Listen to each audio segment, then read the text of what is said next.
बोले कछु करो मन ना लग रो। तब ठाकुर जी कहते हैं अच्छा श्री जी मान लीला करें? बोले हाँ मान लीला करो। चलो तो ठीक है मैं मनाऊंगा, आप नाराज हो जाओ। कोई बात नहीं है नाराज होने की, कछु कियो नहीं है ठाकुर जी ने, जबरदस्ती आप रूठ जाओ। तब श्री जी रूठ जाती है, फिर ठाकुर जी उनको मना रहे हैं। ऐसी मान लीला का कोई कारण नहीं है, केवल दोनों के सुख के लिए मान लीला होती है। तो एक बार ठाकुर जी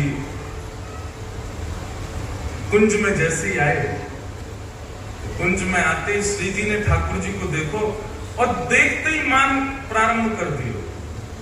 श्री जी तो उदास है कि रूठ के मुंह फेर के बैठे। ठाकुर जी बोले श्री जी कहा बात है, आप इतनी उदास काहे क्यों रह रही हो? प्यारी जू की, बहुत सुंदर पद है, में पूरा पद मिल जाए तो बहुत बड़ी बात मानो। एक तो हमारे पद इतने ज्यादा हो गए कि मिलते ही नहीं है, कहाँ लिखे कौन सा। प्यारी जू की सहज अटपटी बोलनी, प्यारी जू की सहज अटपटी बोलनी, प्यारी जू की सहज अटपटी बोलनी, प्यारी जू की सहज अटपटी।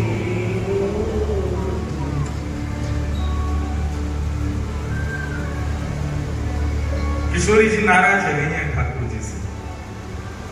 ठाकुर जी कह रहे हैं श्री जी ऐसी मान लीला तो आप कभी ना करो। सब लोग इधर देखो, ध्यान से सुनो। श्री जी कह रही है मोसो ज्यादा सुंदर, मोसो ज्यादा प्यारी, मोत्यो ज्यादा रूप में अद्भुत ये गोपी तुमने कहां पाई? ठाकुर जी बोले कौन सी गोपी? मेरे संग तो श्री जी कोई भी ना, मैं तो अकेला आया हूं और आपसे ज्यादा सुंदर कौन है सके ब्रह्मांड में? कहां देख ली, कहां मिल गई? श्री जी तो रूठ के बैठ गई, मैं ना बता रही कहां मिली, अब ना बताऊंगी।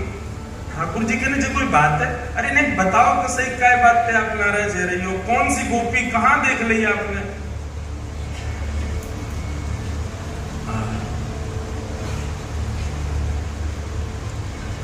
बड़े बड़े नैन अरुण कजरा रे, बड़े बड़े नैन अरुण कजरा रे, करत मन में किलोलनी, प्यारी जो करत मन में। अरे देखो तो कैसे बड़े बड़े नेत्र हैं और उन बड़े बड़े नेत्र में काजल लगा के और आई है और ऐसी भोली सी भाली सी प्यारी सी ऐसी किलोल कर रही है, मंद मंद मुस्कुरा रही है। ठाकुर जी बोले मैं कहां जाऊं, है कहां से गोपी, ये दिख कहां रही है आपको? श्री जी बोले मैं ना बता रही, रूठ के बैठ गए। ठाकुर जी बोले श्री जी आपके पांव पड़ूं, आप जो कहो वो करूं, मैं सदा आपको दास बनो रहूंगा। नहीं हो तो बताओ मां कर काय बात रही? इतने में ललिता विशाखा आ गई। विशाखा ललिता सो श्री जी कान में कह रही है काय बात से नाराज? ललिता जी बोली अरे श्याम सुंदर तुम्हें शर्म ना आवे हैं? हमारी श्री जी पूरे दिन आपकी बात नहीं आते और तुम दूसरी गोपियों के पीछे पीछे डोलो। अरे वही तो पूछ रहा हूँ, इनके पामन में करो करो, कौन सी गोपी? वो नाम तो बताओ, तो रूप तो बताओ। श्री जी ने फिर देखो ठाकुर जी को बोले इधर आओ बताओ।